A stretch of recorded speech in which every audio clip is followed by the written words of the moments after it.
ಶ್ರೀ ಸಿದ್ದೇಶ್ವರ ಮಹಾಸ್ವಾಮಿಗಳನ್ನು ಹೃದಯ ಮಂದಿರದಲ್ಲಿ ಸ್ಮರಿಸಿಕೊಂಡು ಶ್ರೀ ಗುರುದೇವ್ ಸತ್ಸಂಗ ಬಳಗದ ಆಶ್ರಯದಲ್ಲಿ ಶ್ರೀ ಗುರುದೇವಾಶ್ರಮದಲ್ಲಿ ಪ್ರತಿ ತಿಂಗಳ 4ನೇ ಭಾನುವಾರ ಹಮ್ಮಿಕೊಳ್ಳುವಂಥ ಶ್ರೀ ಗುರುದೇವ್ ಸತ್ಸಂಗ ಕಾರ್ಯಕ್ರಮದ ನೇತೃತ್ವವನ್ನು ವಹಿಸಿರುವಂಥ ಪರಮ ಪೂಜ್ಯ ಹರ್ಷಾನಂದ ಮಹಾಸ್ವಾಮೀಜಿಗಳನ್ನು ಭಕ್ತಿಯಿಂದ ಅವರ ಪವಿತ್ರ ಪಾದಗಳಿಗೆ ಹಣೆ ಮಣಿದು ಅವರನ್ನು ಈ ವೇದಿಕೆಗೆ ನಾನು ತುಂಬ ಹೃದಯದಿಂದ ಸ್ವಾಗತವನ್ನು ಕೋರ್ತಾ ಇದ್ದೇನೆ. ಈ ಕಾರ್ಯಕ್ರಮದಲ್ಲಿ ಮುಖ್ಯ ಅತಿಥಿಗಳಾಗಿ ಭಾಗವಹಿಸಿರುವ ಬೀಳಿಗೆಯ ಖ್ಯಾತ ಜಾನಪದ ಕಲಾವಿದರಾಗಿರ್ತಕ್ಕಂಥ ಸನ್ಮಾನ್ಯ ಶ್ರೀ ಸಿದ್ದಪ್ಪ ಸಾಬಣ್ಣ ಬಿದ್ರಿ ಅವರನ್ನು ಕೂಡ ತಮ್ಮೆಲ್ಲರ ಪರವಾಗಿ ಶ್ರೀಮಠದ ಪರವಾಗಿ ನಾನು ತುಂಬ ಹೃದಯದಿಂದ ಸ್ವಾಗತವನ್ನು ಕೋರ್ತಾ ಇದ್ದೇನೆ. ಈ ಕಾರ್ಯಕ್ರಮದಲ್ಲಿ ಪಾಲ್ಗೊಂಡಿರುವಂಥ ಶ್ರೀ ಗುರುದೇವ್ ಸಂಗೀತ ಬಳಗದ ಸರ್ವ ಕಲಾವಿದರನ್ನು ಕೂಡ ನಾನು ಹೃದಯಪೂರ್ವಕವಾಗಿ ಈ ಕಾರ್ಯಕ್ರಮಕ್ಕೆ ಸ್ವಾಗತವನ್ನು ಕೋರ್ತಾ ಇದ್ದೇನೆ. ಈ ಶ್ರೀಮಠದ ನಿರ್ಮಾಣಕ್ಕೆ ಭೂಮಿಯನ್ನು ದಾನ ಮಾಡಿದಂಥ ಸನ್ಮಾನ್ಯ ಶ್ರೀ ಭೀಮಪ್ಪ ಹಿರೇ ಸೋಮಣ್ಣವ್ರು ಅವರ ಸುಪುತ್ರರಾಗಿರ್ತಕ್ಕಂಥ ಶ್ರೀ ವಿಜಯಕುಮಾರ್ ಹಿರೇಸೋಮಣ್ಣವ್ರು ಹಾಗೂ ಜಯಕುಮಾರ್ ಹಿರೇಸೋಮಣ್ಣವ್ರು ಅವರು ಇವತ್ತಿನ ಈ ಕಾರ್ಯಕ್ರಮಕ್ಕೆ ನಮ್ಮ ಎಲ್ಲ ಸದ್ಭಕ್ತರಿಗೆ ಮಹಾಪ್ರಸಾದದ ವ್ಯವಸ್ಥೆ ಮಾಡಿದ್ದಾರೆ. ಅವರನ್ನು ಕೂಡ ಈ ಕಾರ್ಯಕ್ರಮಕ್ಕೆ ಶ್ರೀಮಠದ ಪರವಾಗಿ ತಮ್ಮೆಲ್ಲರ ಪರವಾಗಿ ನಾನು ಹೃದಯಪೂರ್ವಕವಾಗಿ ಸ್ವಾಗತವನ್ನು ಕೋರ್ತಾ ಇದ್ದೇನೆ. ಈ ಕಾರ್ಯಕ್ರಮದಲ್ಲಿ ವಿಶೇಷ ಆಹ್ವಾನಿತರಾಗಿ ಆಗಮಿಸಿರುವಂಥ ಚಿಕ್ಕಪಡ್ಸಲ್ಗಿ ಬ್ಯಾರೇಜಿನ ತಾಂತ್ರಿಕ ಸಲಹೆಗಾರರು, ತುಂಗಳ ಶಿಕ್ಷಣ ಸಂಸ್ಥೆಯ ಸಂಸ್ಥಾಪಕರು ಸನ್ಮಾನ್ಯ ಶ್ರೀ ಅಶೋಕ್ ತುಂಗಳ ಅವರು ಕೂಡ ಇಲ್ಲಿ ಆಗಮಿಸಿದ್ದಾರೆ. ಅವರನ್ನು ತಮ್ಮೆಲ್ಲರ ಪರವಾಗಿ ನಾನು ಹೃದಯಪೂರ್ವಕವಾಗಿ ಸ್ವಾಗತವನ್ನು ಕೋರ್ತಾ ಇದ್ದೇನೆ. ಅವರ ಧರ್ಮ ಪತ್ನಿ ಸಹೋದರಿ ಡಾಕ್ಟರ್ ಲಕ್ಷ್ಮೀ ತುಂಗಳವರು ಕೂಡ ನಮ್ಮೊಂದಿಗೆ ಈ ಉಪಸ್ಥಿತರಿದ್ದಾರೆ. ಅವರನ್ನು ಕೂಡ ಈ ಕಾರ್ಯಕ್ರಮಕ್ಕೆ ನಾನು ಹೃದಯಪೂರ್ವಕವಾಗಿ ಸ್ವಾಗತವನ್ನು ಕೋರ್ತಾ ಇದ್ದೇನೆ. ಎಲ್ಲ ಶ್ರದ್ಧೆಯ ತಾಯಂದಿರನ್ನು ಹಾಗೂ ಜಮಖಂಡಿ ಸುತ್ತಮುತ್ತಲಿನ ಗ್ರಾಮಗಳಿಂದ ಆಗಮಿಸಿರ್ತಕ್ಕಂಥ ಎಲ್ಲ ಸರ್ವ ಸದ್ಭಕ್ತರನ್ನು ಈ ಕಾರ್ಯಕ್ರಮಕ್ಕೆ ನಾನು ಹೃದಯ ತುಂಬಿ ಸ್ವಾಗತವನ್ನು ಕೋರ್ತಾ, ಈ ಕಾರ್ಯಕ್ರಮದಲ್ಲಿ ಉಪಸ್ಥಿತರಿರುವ ಈ ಶ್ರೀಮಠದ ಸಾಧಕರನ್ನು ಕೂಡ ನಾನು ಹೃದಯ ತುಂಬಿ ಅವರನ್ನು ಕೂಡ ಈ ಕಾರ್ಯಕ್ರಮಕ್ಕೆ ಬರಮಾಡಿಕೊಳ್ತಾ ಇದ್ದೇನೆ. ಒಂದೆರಡು ಮಾತುಗಳಲ್ಲಿ ನಾನು ಈ ಸಿದ್ದಪ್ಪ ಸಾಬಣ್ಣ ಬಿದ್ರಿ ಅವರನ್ನು ತಮ್ಮೊಂದಿಗೆ ಪರಿಚಯ ಮಾಡಲಿಕ್ಕೆ ಸಂತೋಷ ಅನ್ನಿಸ್ತಾ ಇದೆ. ಅವರು ಅನಕ್ಷರಸ್ಥ ಆಸು ಕವಿ. ಅನಕ್ಷರಸ್ಥ ಆಸು ಕವಿ ಅಂತ ಯಾಕೆ ಹೇಳಿದ್ನಂದ್ರೆ ಅವ್ರಿಗೆ ಓದಲಿಕ್ಕೆ ಬರೀಲಿಕ್ಕೆ ಬರೋದಿಲ್ಲ. ಆಸು ಕವಿ ಅಂತ ಯಾಕೆ ಹೇಳಿದ್ನಂದ್ರೆ ಅವ್ರು ಏನಾರೇ ಒಂದು ನೋಡಿದ್ರಂದ್ರೆ ಈಗ ಇಲ್ಲೇನು ನೋಡಕತ್ತಾರಲ್ಲ ಇದನ್ನ ಕುರಿತು ಒಂದು ಕವನ ಬರೆದು ಹಾಡಿಬಿಡ್ತಾರೆ. ಅದಕ್ಕೆ ಅವರು ಆಸು ಕವಿ. ಅವರು ಅಪ್ಪಟ ಕೃಷಿ ಕುಟುಂಬದಲ್ಲಿ ಜನಿಸಿದಂಥವರು. ಸಾವಿರಾರು ಕವನಗಳನ್ನು 25 ಕೃತಿಗಳ ಮೂಲಕ ಜಾನಪದ ಸಾಹಿತ್ಯಕ್ಕೆ ಅವರ ಅಪಾರವಾದಂಥ ಕೊಡುಗೆಯನ್ನು ನೀಡಿದ್ದಾರೆ. ಹಾಗಾಗಿ ಅವರನ್ನು ಜಾನಪದ ಕಣಜ ಅಂತಲೇ ಎಲ್ಲರೂ ಗುರುತಿಸ್ತಾರೆ. ಜಾನಪದ ಕಣಜ 25 ಕೃತಿಗಳನ್ನು ಸಾಹಿತ್ಯಿಕವಾಗಿ ಕೊಟ್ಟಿದ್ದು ಅಂತಂದ್ರೆ ಸಾಮಾನ್ಯ ಅಲ್ಲ. ಆಮೇಲೆ ಅವರ ಕೃತಿಗಳ ವಿಶೇಷತೆ ಏನು ಅಂದರೆ ಗ್ರಾಮೀಣ ಬದುಕಿನ ಜೀವನದ ಅನುಭವ, ಆಮೇಲೆ ಉತ್ತರ ಕರ್ನಾಟಕ ಭಾಷೆಯ ಸೊಬಗು ಅವರ ಕವನಗಳ ಪ್ರಮುಖ ಆಕರ್ಷಣೆಗಳು ಅಂತ ಹೇಳಲಿಕ್ಕೆ ಬಹಳ ಸಂತೋಷ ಅನಿಸ್ತದೆ. ಆಮೇಲೆ ಜಗತ್ ಪ್ರಸಿದ್ಧ ಮೈಸೂರು ದಸರಾ ಕಾರ್ಯಕ್ರಮದೊಳಗೆ ಕವಿಗೋಷ್ಠಿ ಒಳಗೆ ಅವರು ತಮ್ಮ ಕವನಗಳನ್ನು ವಾಚನ ಮಾಡಿದ್ದು ನಮ್ಮ ಈ ಉತ್ತರ ಕರ್ನಾಟಕಕ್ಕೆ ಸಂದ ಗೌರವ ಅಂತ ಹೇಳಿ ನಾನು ಭಾವಿಸ್ಕೊಳ್ತೇನೆ. ಅಷ್ಟೇ ಅಲ್ಲ, ಬೆಳಗಾವಿಯಲ್ಲಿ ನಡೆದಂಥ 70ನೇ ಅಖಿಲ ಭಾರತ ಕನ್ನಡ ಸಾಹಿತ್ಯ ಸಮ್ಮೇಳನದಲ್ಲಿ ಕೂಡ ಅವರು ತಮ್ಮ ಕವನಗಳನ್ನು ವಾಚನ ಮಾಡಿ ಆ ಕಾರ್ಯಕ್ರಮಕ್ಕೆ ಒಂದು ಮೆರುಗು ತಂದು ಕೊಟ್ಟಂಥ ಖ್ಯಾತಿ ಅವರಿಗೆ ಸಲ್ತದೆ. ಅವರ ಪ್ರಮುಖ ಕವನಗಳ ಸಂಕಲನಗಳನ್ನು ಹೇಳಬೇಕು ಅಂದರೆ ಹೊಳಸಾಲ ಹೋರಿ, ಹತ್ತೂನು ಬಾ ಪ್ರೀತಿ ಗಾಡಿ, ಅನುಭವದ ಅಡಿಗೆ, ಆಮೇಲೆ ಮಾತು ಮಾಣಿಕ್ಯ, ಕೆರೆಯ ನೀರು ಕೆರೆಗೆ ಚೆಲ್ಲಿ, ಹತ್ತಿತು ಉರಿ, ಇವೆಲ್ಲ ಮುಂತಾದ ಕವನ ಸಂಕಲನಗಳನ್ನು ಅವರು ಬರೆದಿದ್ದಾರೆ. ಆಮೇಲೆ ದಿಗ್ಗಜ ಸಾಹಿತಿಗಳಾಗಿರ್ತಕ್ಕಂಥ ಅನಂತಮೂರ್ತಿ, GS ಶಿವರುದ್ರಪ್ಪ, ಆಮೇಲೆ ಚನ್ವೀರ್ ಕಣ್ವಿ ಅಂತ ಮೇಧಾವಿ ಸಾಹಿತಿಗಳಿಂದ ಅವರು ಮೆಚ್ಚುಗೆಗೆ ಪಾತ್ರರಾಗಿದ್ದಾರೆ ಅಂತ ಹೇಳಲಿಕ್ಕೆ ಬಹಳ ಸಂತೋಷ ಅನ್ನಿಸ್ತದೆ. ಅವರು ಅರಳು ಹುರಿದಂತೆ ಕವಿತೆಗಳನ್ನು ಕಟ್ಟಿ ಹಾಡುವ ಅವರ ಜ್ಞಾಪಕ ಶಕ್ತಿ ಅದ್ಭುತ. ಅವರ ಜ್ಞಾಪಕ ಶಕ್ತಿ ಓದಲಿಕ್ಕೆ ಬರಲಿಕ್ಕೆ ಬರುವುದಿಲ್ಲ ಅಂದರೆ ನೆನಪಿಟ್ಟುಕೊಂಡೇ ಅವನು ಹಾಡಬೇಕು, ನೆನಪಿಟ್ಟುಕೊಂಡೇ ಕವನಗಳನ್ನು ರಚಿಸಬೇಕು. ಹಾಗಾಗಿ ಅವರ ಜ್ಞಾಪಕ ಶಕ್ತಿಗೆ ನಾವು ತಲೆದೂಗಲೇಬೇಕು. ಅವರೊಬ್ಬರು ಅಪರೂಪದ ಪ್ರತಿಭೆ ಅಂತ ಹೇಳಲಿಕ್ಕೆ ನಾನು ಇಷ್ಟಪಡ್ತೀನಿ. ಇನ್ನೊಂದು ವಿಶೇಷ ಅಂದರೆ ಅವರ 2 ಬೃಹತ್ ಕೃತಿಗಳನ್ನು ಮುಂಬೈ ವಿಶ್ವವಿದ್ಯಾಲಯದ ಕನ್ನಡ ಅಧ್ಯಯನ ವಿಭಾಗ ಮರುಮುದ್ರಣ ಮಾಡಿದೆ. ಒಂದು ಪುಸ್ತಕ 900 ಪುಟಗಳದ, 900 ಪುಟಗಳಲ್ಲಿ 708 ಕವನಗಳದಾವ. ಇನ್ನೊಂದು ಪುಸ್ತಕ 816 ಪುಟ ಇದೆ, ಅದರಲ್ಲಿ 606 ಕವನಗಳದಾವ. ಅವೆರಡೂ ಬೃಹತ್ ಕೃತಿಗಳನ್ನು ಮುಂಬೈ ವಿಶ್ವವಿದ್ಯಾಲಯದ ಕನ್ನಡ ಅಧ್ಯಯನ ವಿಭಾಗ ಮರುಪ್ರಕಟಣೆ ಮಾಡಿದೆ ಅಂತ ಹೇಳಲಿಕ್ಕೆ ಭಾಳ ಸಂತೋಷ ಅನ್ನಿಸ್ತದೆ. ಅವರಿಗೆ ಹಲವಾರು ಪ್ರಶಸ್ತಿಗಳು ಬಂದಾವ. ಒಂದೇ ಒಂದು ಪ್ರಶಸ್ತಿಯನ್ನು ನಾನು ಹೇಳಲಿಕ್ಕೆ ಇಷ್ಟಪಡ್ತೀನಿ. ಅಂಬಿಕಾ ತನಯ ದತ್ತ ರಾಷ್ಟ್ರೀಯ ಪ್ರಶಸ್ತಿ 2018ರಲ್ಲಿ ಅವರಿಗೆ ಸಂದ ಗೌರವ ಅಂತೇಳಿ ನಾನು ಭಾವಿಸ್ಕೊಳ್ತೀನಿ. ಅಂಥ ಒಬ್ಬ ಈ ಜಾನಪದ ತಜ್ಞ, ಒಬ್ಬ ಜಾನಪದ ಕಲಾವಿದ ಇವತ್ತಿನ ಈ ಕಾರ್ಯಕ್ರಮದಲ್ಲಿ ಮುಖ್ಯ ಅತಿಥಿಗಳಾಗಿ ಭಾಗವಹಿಸಿರುವುದು ನಮ್ಮೆಲ್ಲರ ಸೌಭಾಗ್ಯ ಅಂತ ಹೇಳಿ ಭಾವಿಸಿ ಅವರನ್ನು ಈ ವೇದಿಕೆಗೆ ನಾನು ಪರಿಚಯಿಸ್ತಾ ಇದ್ದೆ.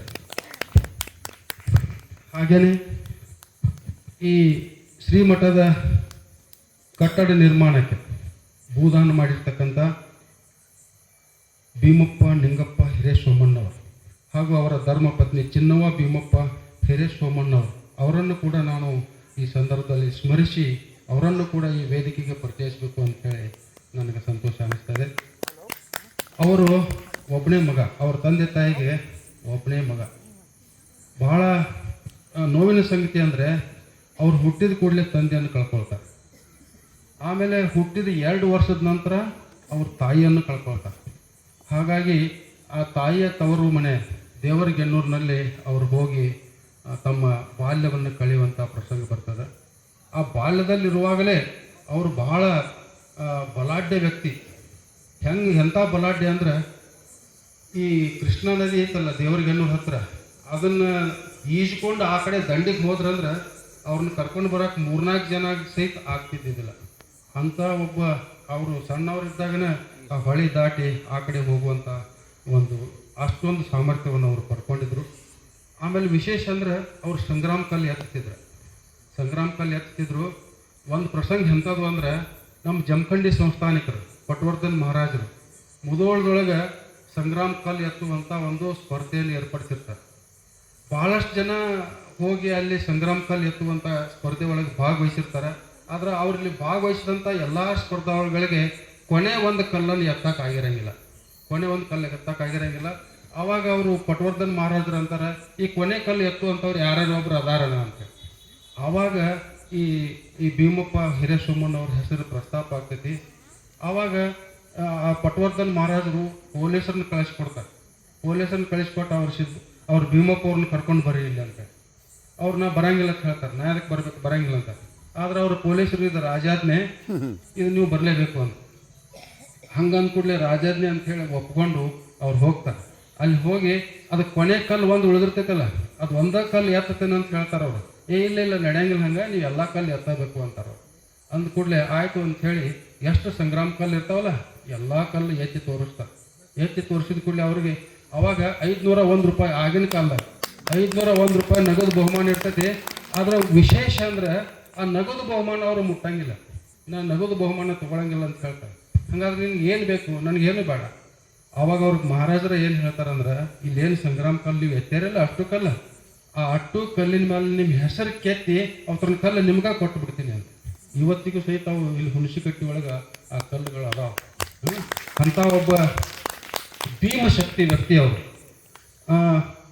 ಇನ್ನೊಂದು ವಿಶೇಷ ಅಂದ್ರೆ ಈ ದೊಡ್ಡ ಎತ್ತಿನ ಗಾಡಿ ಹಾರಿ ಇರ್ತಾವಲ್ಲ, ಹಾರಿ ನೋಡಿ 2 ಗಾಲಿ ಜೋಡಿಸುವಂಥ ಹಾರಿ, ಆ ಹಾರಿ ಈ ಹುಲ್ಯಾಳ ಅಗಿಸಿ ಬಾಗಿಲದ ಅದ್ರ ಮ್ಯಾಲ ಹಾಸಿ ಹೋಗ್ತಿದ್ರಂತ. ಅದು ಹನುಮಂತ ದೇವರ ಗುಡಿ ಆವರಣದೊಳಗೆ ಬಂದು ಬಿದ್ದಿತ್ತು ಅಂತೇಳಿ ಹೇಳ್ತಾರೆ. ಅಷ್ಟು ಭೀಮಶಕ್ತಿ ಇರುವಂಥ ವ್ಯಕ್ತಿ. ಆಮೇಲೆ 3000 ಸೂರ್ಯ ನಮಸ್ಕಾರ ತೆಗಿತಿದ್ರಂತ.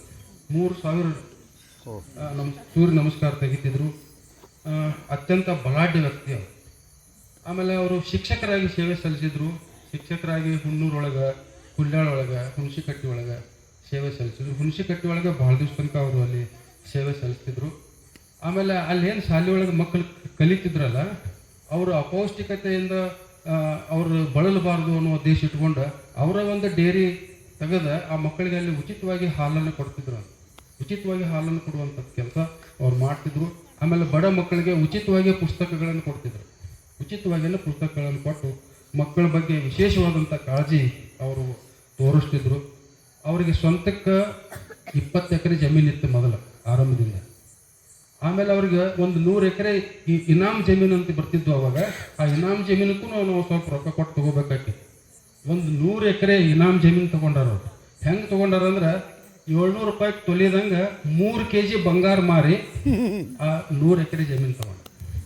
ಆಮೇಲೆ ಅದಕ್ಕೂ ಅವರ ಸಹೋದರ ಎಡಳಿರ್ತಕ್ಕಂಥ ಅವ್ರ ಸಹೋದರ ಸ್ವಲ್ಪ ಅವ್ರಿಗೆ ಸಹಾಯ ಮಾಡ್ಯಾರ. ಅಂಥ ಒಬ್ಬ ಆಗರ್ಭ ಶ್ರೀಮಂತರು ಆಮೇಲೆ ಬಲಾಢ್ಯ ವ್ಯಕ್ತಿ. ಆದರೆ ಯಾರೊಬ್ಬರನ್ನು ಎಂದೂ ಏನೂ ಮನ ನೋಯಿಸಿದವರಲ್ಲ, ಬೈದವರಲ್ಲ, ಬೇದವರಲ್ಲ, ಬಡದವರಲ್ಲ. ಅಷ್ಟೊಂದು ಭಾಳ ಹೃದಯ ಶ್ರೀಮಂತಿಕೆ ಇರುವಂಥ ವ್ಯಕ್ತಿ.